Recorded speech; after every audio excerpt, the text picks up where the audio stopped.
So my topic is a topic that's very near and dear to me, and should be to any aspiring Muslim entrepreneur, which is why aren't there global brands from the Muslim world?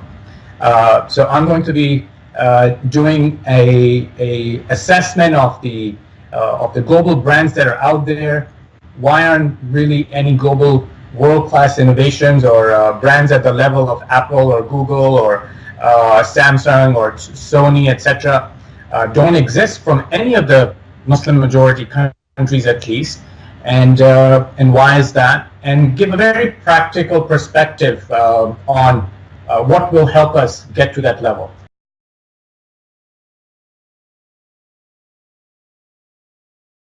If we want to build brands and companies that have big impact, as Muslims, we believe we're here to do good, khair for all of mankind. And as entrepreneurs, business is our tool and means to do that khair for all of mankind. So the companies we build should be looking to have global impact. And when you look at the global Fortune 500 companies, you'd be surprised. Only 6 companies on that list are from any of the Islamic countries. And even those, none of them are consumer brands. They're all industrial. Petronas, Irfan from Malaysia is on it. Coach Holding from Turkey. Sabic from Saudi Arabia, petrochemical company. So we have really no real retail global brands. When we look at the top global 100 brands in the world, that is put out by Forbes or an Interbrand or even Brand Z, which is a famous list.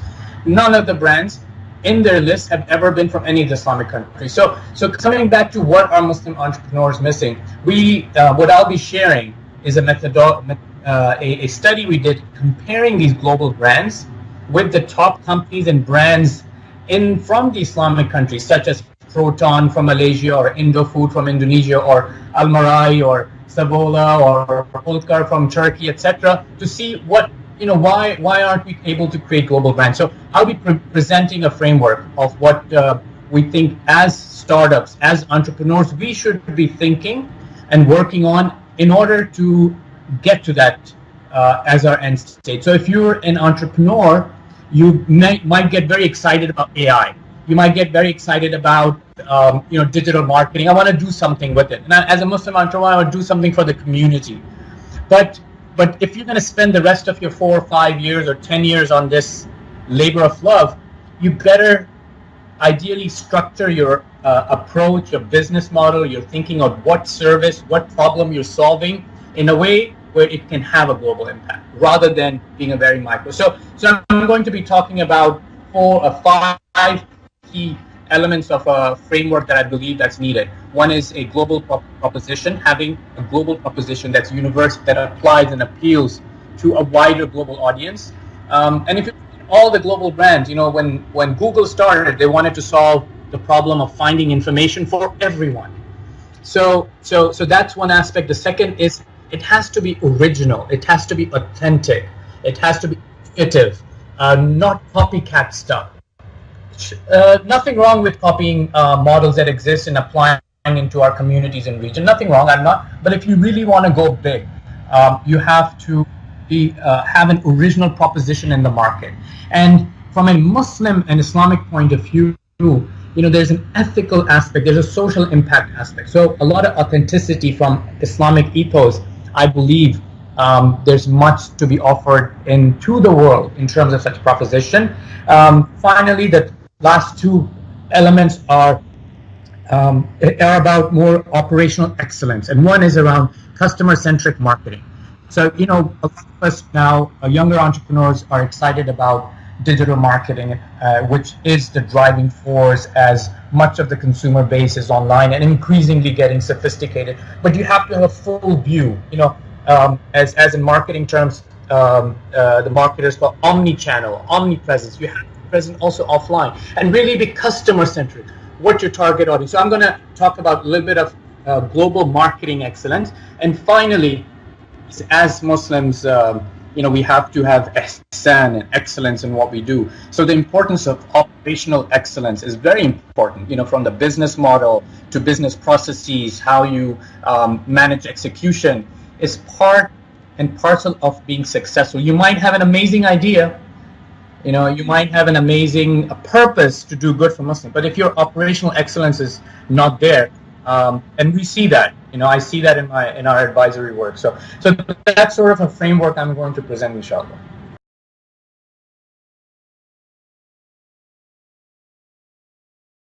It is an amazing time, and because the world, it's a much more level playing field, as they say.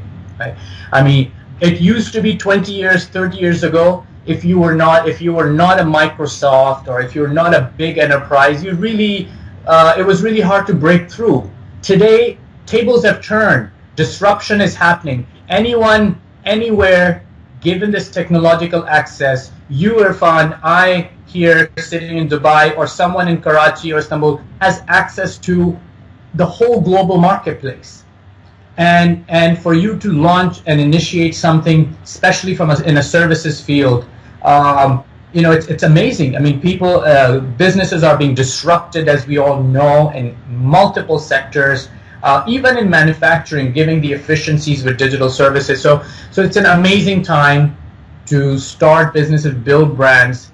And again, to emphasize, the importance of brands is very high, because without brands, you're a commodity. Without brands, you're just fighting on price point. If you build a brand like a Swatch or a Nike, you are the one who's benefiting from the premium. The suppliers, as an example, I'm originally from Pakistan. I'm settled and I'm a citizen of the U.S., but the Pakistan sports industry provides the big supplier to Nike or Reebok. They supply one of the highest number of soccer balls in the world. But minus a brand, you're nothing. You're just you're just a cost proposition. Why not build a brand? Because that's where the premium is coming. So it's very important as we compete, as we participate in this global economy, in a very chaotic economy, even more, because it's going to be much more fragmented, right? A lot of small brands.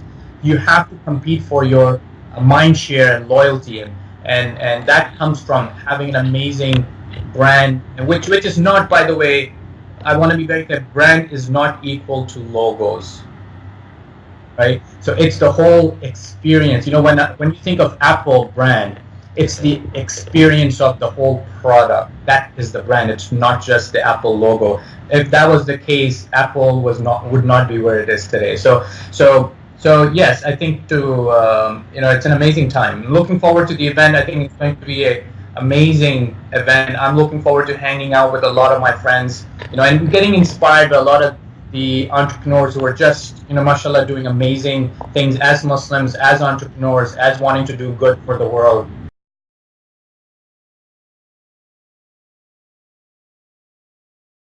What I would say is this is a very unique event in the sense that it is. I feel it's much more personal, and especially entrepreneurs and startups in the space will find it much more casual, much more relatable, connecting to the spiritual aspect of why they're in this space, to the professional aspect of how you build startups. I think makes this event very innovative, and very exciting. I'm looking forward to it, to get excited and inspired about the initiatives we have going on, inshallah. So absolutely, if you're planning, definitely don't miss the opportunity, because I think the people you will meet there, will be all accessible, and inshallah it'll be a great event of many events coming soon.